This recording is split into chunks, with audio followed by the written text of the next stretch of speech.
Guruve Gauri Chanjaya Radhikaya Tadale Krishnaya Krishna Bhaktaya Tadbhaktaya Namo Namaha Vanchakalpatrubhyascha Kripa Sindhu Vaivacha Patitana Bhavanebhyo Vaishnavebhyo Namo Namaha Jaya Shri Krishna Chaitanya Prabhu Nityananda Shri Advaita Gadadhara Shivasadi Gaura Bhaktavinda Hare Krishna, Krishna Krishna, Hare Hare, Hare Rama, Rama Rama, Hare Hare.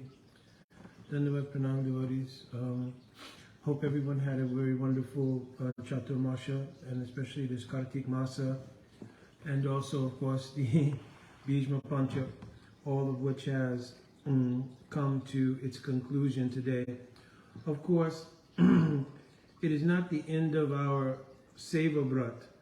So it is not that today marks the end of the mood and intensification of our mood that was had over the period of these 4 months, especially this last month, especially these last actually 3 days, or I suppose the 5 days really. But the astrological cycle has come to its conclusion, but not the mood. Actually, the mood should be something that is constantly and perpetually going up.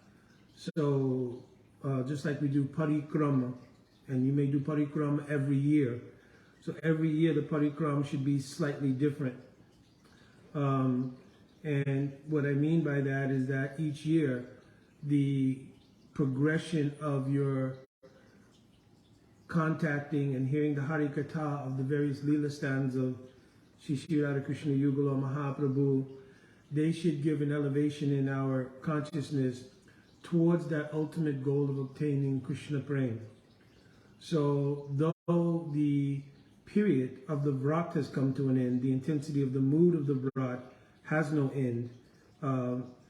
It will grow until it obtains its siddhi in this body in the form of bhav, then prem, sneha, matan, pranaya, rag, etc. So we should think like that, and not really think, okay, I got through with that and I'm done and on to the next thing. So I'm speaking for my own edification, as I always do. So I'm probably preaching to the choir for the most part, for most devotees. Oh, I see that I must have smeared my tilak somehow or another. Okay, so, but the question that came in, there's a couple of questions in there, some which are still on the board. I've been quite busy because I'm planning out travel for the upcoming year. And I'm one of those persons who likes to plan very much ahead, as to be able to make adjustments in a minor way at the time when I actually have to travel. So I did not want to, sort of wait till last minute to start putting things together. I'm sure many people are like that, and there are many people who are more spontaneous in their travel, but by the grace of Shishi Guru and Gauranga, if everything health-wise and everything else remains good, I'm looking forward to traveling in the upcoming year. And so I'm just trying to set so many things in motion to make that happen and to happen smoothly. So I have been busy, that was the point. So I've not been able to get to every single question that's come in, but I've been trying to gradually pull them through. There's not like a huge backlog or anything. And some people I did write back to directly as I do. Especially I've written back to some people who've asked to do a Facebook presentation on their question, but I had to explain that I've already maybe done one of those presentations and point to them by title where they could find that. So it wouldn't become redundant, and I would not be, going over material that I've already gone over in a different video. So here, this subject matter has been touched before, but basically, in short, the question was about the nature of what's to be gleaned from reading Srimad Bhagavatam. So the devotee, it was a pretty long sort of query, so to speak. But the question revolved around hearing Srimad Bhagavatam. I know it gives purification. I'm paraphrasing everything as I normally do. We know it gives purification, but there are many different topics. So is it from Srimad Bhagavatam? As you've mentioned, and they said I mentioned in the past, I had to make some clarification that hearing Srimad Bhagavatam is part of doing sadhan bhajan. So in doing sadhan bhajan under the anugatya of pure Vaishnavas, it creates the fertility of the heart to allow the descent of Swarup Shakti. So, but in the person's question, they were asking because our Ras will be gleaned or determined from what taste we develop from hearing Srimad Bhagavatam. So it's not quite like that. It's that by hearing Srimad Bhagavatam, gradually, the heart becomes purified. And as the heart becomes purified, then by hearing the nature of the mood of a particular associate of Sri Krishna or Mahaprabhu enters into the heart, and at that time, a particular ruchi or taste in that mood becomes our deep aspiration. And then we pursue sadhana in pursuit of that nitya siddha bhav, literally. Right? Kriti sajya bhavet sajya bhavasa sadhanavida nitya siddha shabhavasha prakritam riddhi sadyata. So we pursue that bhav which has emerged as a ruchi in our chitta, and we pursue that in a deep way, going from ruchi to a sakti, and then gradually with the descent of Swarup Shakti, it manifests bhav siddhi. That bhav siddhi, when we give up this body, will turn into a prem vastu, meaning that you'll have a vastu root, means the actual root composed of Sandhini Shakti, in which it can fully accommodate that particular type of frame, etc. So it wasn't that I was mentioning that no, you'll find your Ras in Srimad Bhagavatam. Of course, I can't rule that out either, but my statement back at the time was clearly that as part of our sadhana, it cultivates the heart to become fertile to receive Swarup Shakti. When it's done in the anugatya and in the company of Rasik devotees. I did quote that as well from Bhakti Rasamrita Sindhu, Srimad Bhagavatam Artadam Rasikosaha. Right? So, but as far as what's to be gleaned from Srimad Bhagavatam itself is very self-explanatory. There are 335 chapters, 100 stories, 18,000 verses, 10 categories, right? And they're all geared towards one aim and objective, which Srila Vyasadeva realized in his maturity, in the epiphany as a result of his association with Sri Narada Muni at Samprasashram. So when Narada Muni came to the ashram of Vyasadeva, Vyasadeva at that time had already compiled all of the Vedic sastras, Ved, Puran, Upanishads, Itihasas like Mahabharata, right? So it's an interesting thing because also mentioned maybe perhaps in Padma Puran that Parvati Devi once, when she was in the association of Mahadev, she asked, what is the status of Vyasadeva? And after contemplation, Mahadev told, Aham Vedmi Sukho Vedi Vyasa Vetina Vetiva. I certainly know the meaning of Srimad Bhagavatam. Shukdev Goswami, he certainly knows the meaning of Srimad Bhagavatam.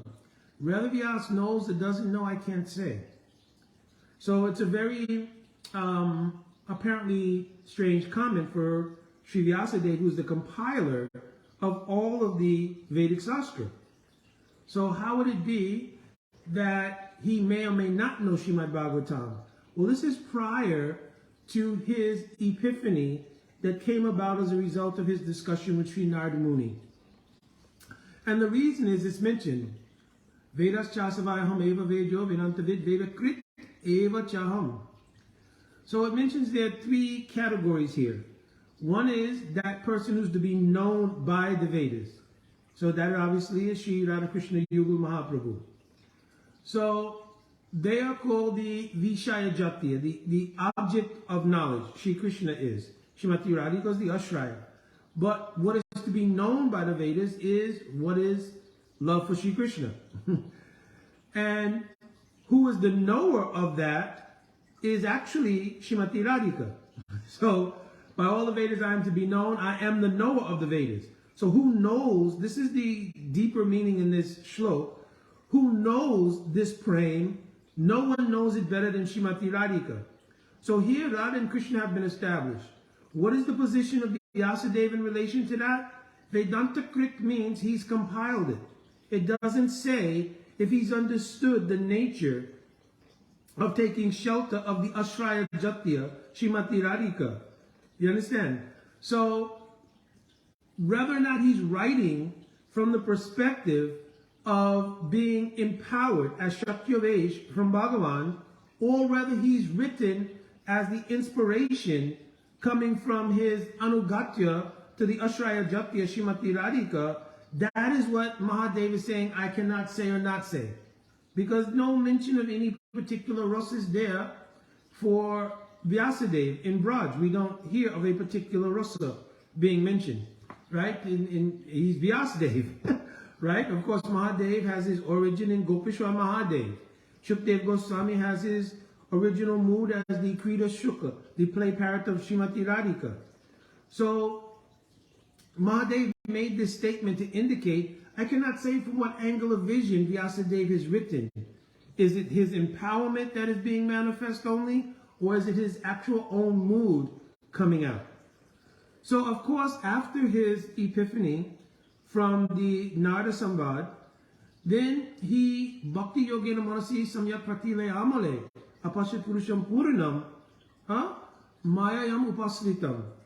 After that conversation and doing monastic Bhakti Yoga, means meditating on the pastimes of Sri Radhakrishna Yugal, then Vyasadeva had the epiphany and Apashitam Purusham Puranam. He saw everything.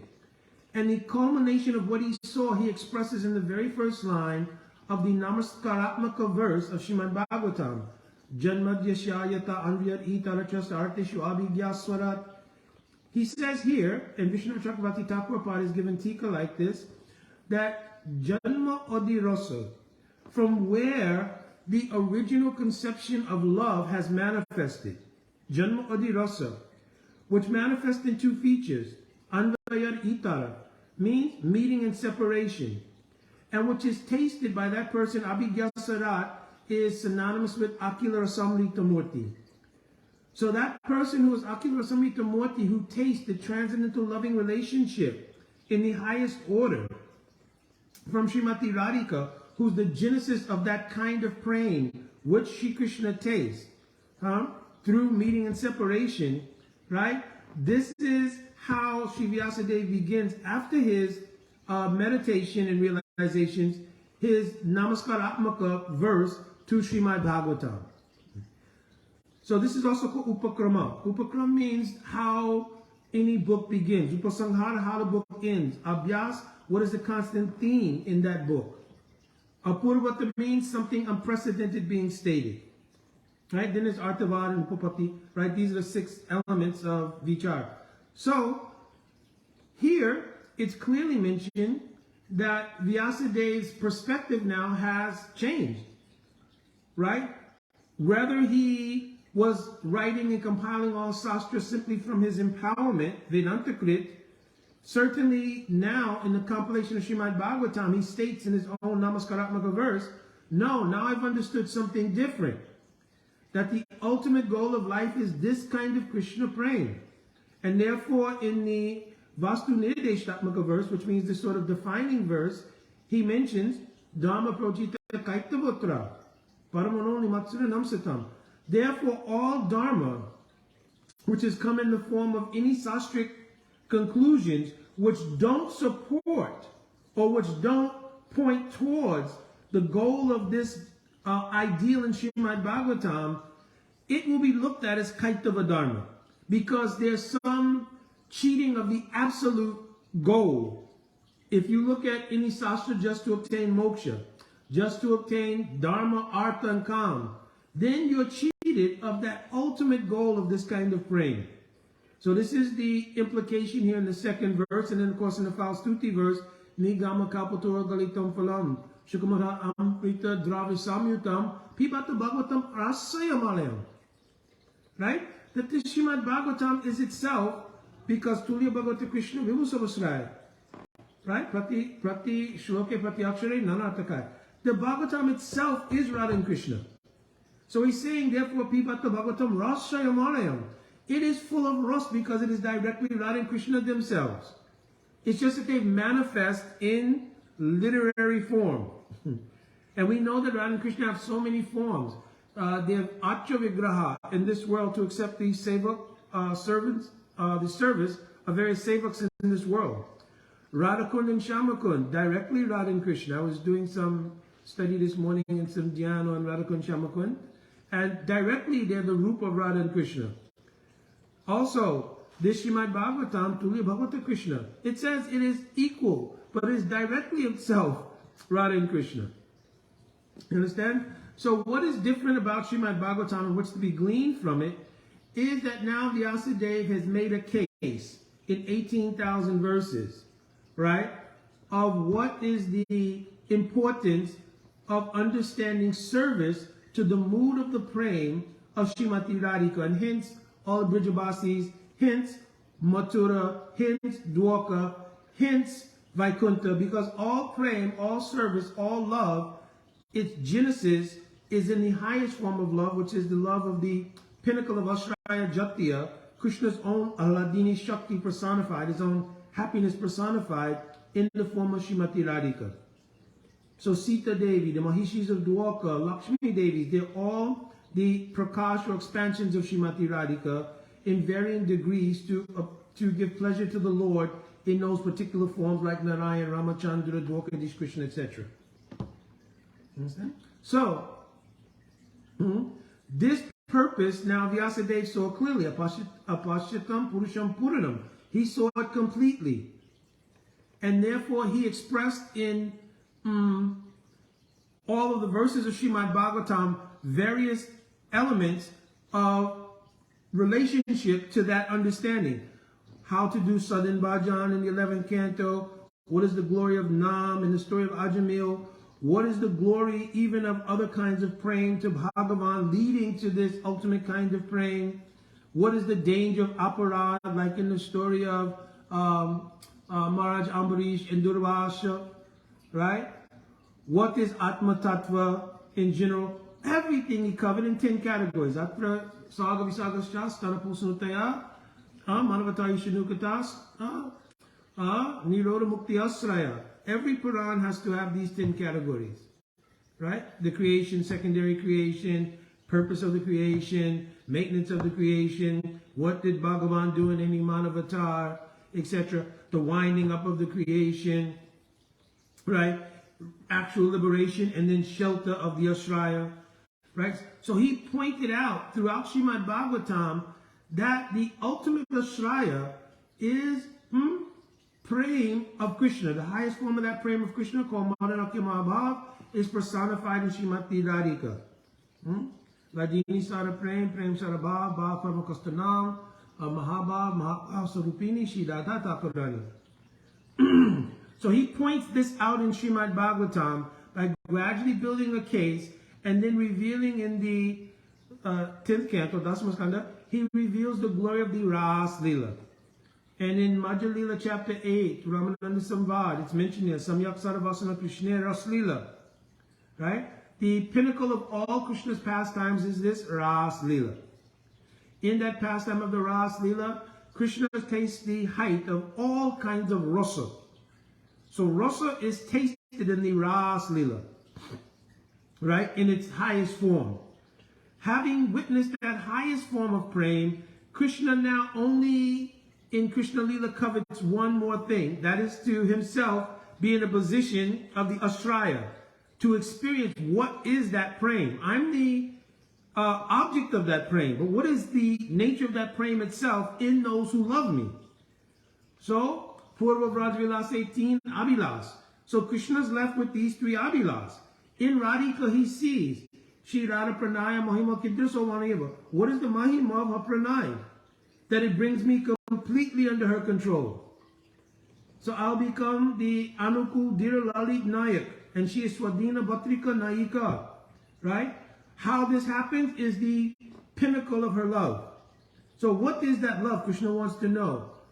And my Chatur Madhuri, Venu Madhuri, Rupa Madhuri, Prem Parikar Madhuri, Lila Madhuri, the four sweetnesses of Krishna that only manifest in Braj. Radhika tastes those in an exceptional way, unlike any others. What is the position of how she tastes that? Sokyam Chasya. The happiness derived as a result of that. What is? I have no experience of that. But it seems to be millions of times more than what I'm experiencing. So as a result of that, the Lord begs, pleads, and steals to get the mood of Srimati Radhika. And of course, this leads to Gaur Leela. So Apashyatam Purusham Purna means Vyasadeva must have also seen this. Therefore, when Sri Vyasadeva has concluded the writing of Srimad Bhagavatam, and he's described everything related to bhakti and the attainment of service to this kind of praying, he then describes the degradation of the Kali Yuga. And it would seem so irrational to have gone through up to the Sonam Bonam of the 10th canto, in which Ras Leela is described and so many things are described, and then the meeting of Kurukshetra with Brijavasi, so many high class of things.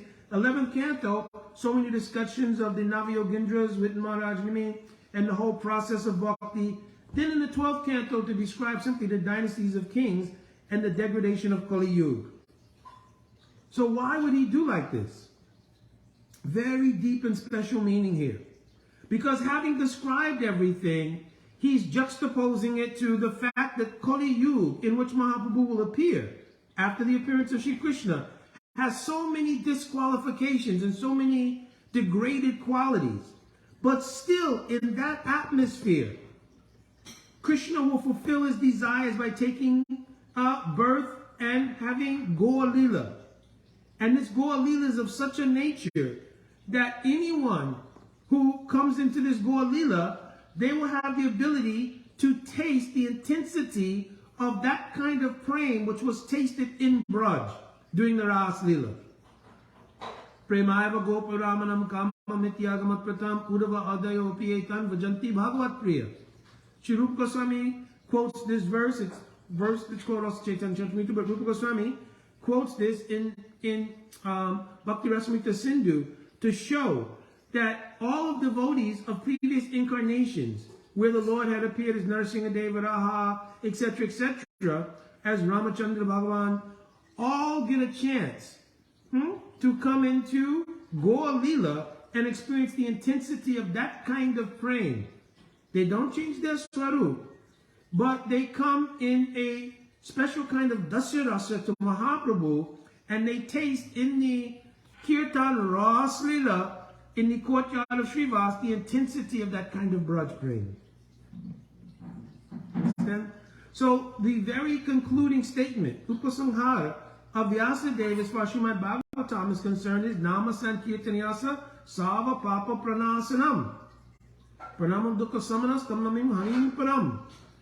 That actually I'm putting my pen down.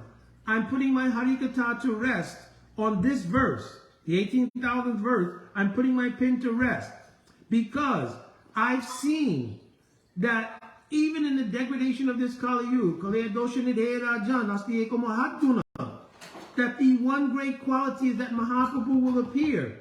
And this Sankirtan has the quality, Sava Papranasanam. It can completely destroy any obstacles, not only sinful life, any other obstacles on the path of obtaining service to this highest quality of love.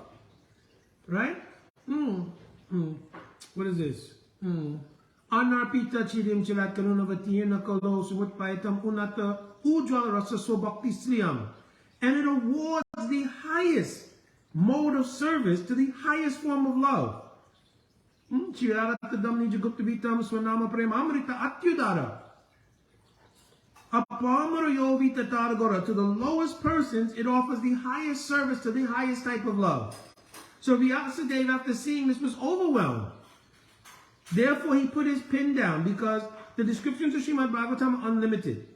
We quoted one verse earlier, Pratyakshare, Pratisloke Pratyakshare, Nana Atrakai. There's unlimited meanings, not only in every shlok, but in every akshar means every letter of Srimad Bhagavatam. So why Vyasadeva put his pen down here? Because having witnessed the great mercy of Mahaprabhu, he only at that time himself wanted to enter that Gaur Leela, so as Vrindavan Das Thakur, Vyasadeva then enters into Gaur Leela, in which now the Bhagavatam continues as Chaitanya Bhagavat. But in his ecstasy of writing Chaitanya Bhagavat, some help was needed there, so Sri Krishnadas Kaviraj Goswami and others also wrote and filled in things which were due to the ecstasy of Vrindavan Das Thakur, seemingly left to be fulfilled by Krishnadas Kaviraj Goswami, Lochan Das Thakur, Murari Gupta, others. And especially Sri Krishnadas Kaviraj Goswami. So here is the actual intention of Srimad Bhagavatam. I know it's been a habit of mine that if I'm asked to give Srimad Bhagavatam class in a particular place that I've either never given Srimad Bhagavatam or have not given for a very long time, I bring this subject matter up and explain it in the way I've just explained here, because it's very important to have perspective on what it is that's to be gleaned from Srimad Bhagavatam. In 18,000 verses, you certainly can get lost and sidetracked into many various things and various contemporary issues and so many things. But we can't lose focus on what is the purpose, what's the overarching purpose for which Srimad Bhagavatam has been manifest. A deep study of Chapter Shloke, a deep study of the first 3 verses, the Namaskaratmaka verse, Vastu Nideshtatmaka verse, and Falstuti. These are like small keys which can help to unfold the actual purpose for Srimad Bhagavatam. So hopefully, Prabhuji, this was helpful. And if I did miss anything in the question, because I paraphrased your question, please feel free to remind me either here or in the messaging that I missed this particular aspect, and I'll try to then answer it. Of course, as usual, I also invite senior devotees to comment and correct something I may have gotten wrong or something, and just to contribute to the overall understanding, because the purpose of this is to not only inspire our own bhakti, so speaking for my self-edification, but also in sharing it as a mood or in a mood of Vaishnava Seva to get the blessings and the kripa of so many Vaishnavas. All right, my Dandavat Pranam, Vanchakalpaturuvesha, Kripa Shindavevacha, Patitanam Pavanevyo Vaishnavevyo Namo Namaha. Vanchakalpaturuvesha, Kripa Shindavevacha, Patitanam Pavanevyo Vaishnavevyo Namo Namaha. Double Dandavat Pranams. Jai Shri Krishna Chaitanya Prabhu Nityananda Shri Advaita Gadadhar Sivasari Gaur Bhaktavinda. Hare Krishna, Krishna Krishna, Hare Hare, Hare Ram, Ram Ram, Hare Hare. Jai. Oh, I also forgot to mention, or did I mention it, that today is also the Shri Krishna Ras Yatra, right? So Sari Ras Leela, also the appearance day of Nimbaditya Acharya. Yeah, I don't think there was anything else. And of course, I mentioned already is also the conclusion of our Chaturmash period. All right, Dhanyavad, Radhe Radhe.